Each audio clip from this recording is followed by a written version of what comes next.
আমি চলেছি মায়াপুর মঠে। তো মায়াপুর মঠে ঢুকছি, ওরা দেখুন খুব সুন্দর লাগবে। সামনের পার্ক হয়ে মায়াপুর মঠের সেটা দেখাচ্ছি।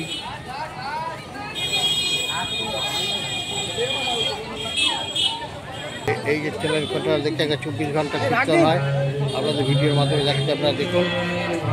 24 ঘন্টা সংকীর্তন, ননস্টপ সংকীর্তন চলে।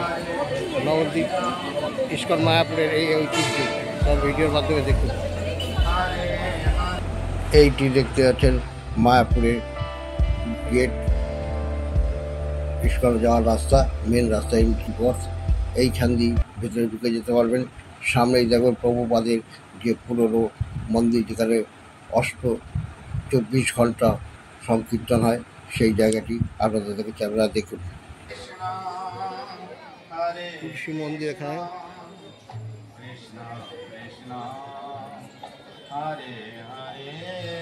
আপনারা যখনই মায়াপুর ধামে ঘুরতে আসবেন, এখানে সবসময় কীর্তন দিন রাত 24 ঘন্টায় দেখতে পাবেন।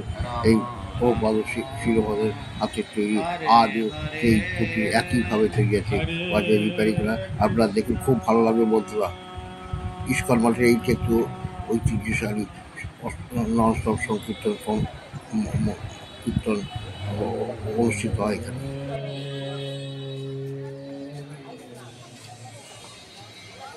আপনারা যদি মায়াপুর ধামে কীর্তন, অবশ্যই শিব মন্দিরে এই ননস্টপ সংকীর্তনের পুঁথিটিতে বসবেন, মন ভালো হয়ে যাবে, মন সুন্দর করার একটি জায়গা।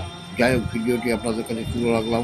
হয়তো ভিডিওটি আপনাদের ভালো লাগে, যদি ভালো লাগে অবশ্যই লাইক সাবস্ক্রাইব করবেন। আজ এখানেই রাখবেন।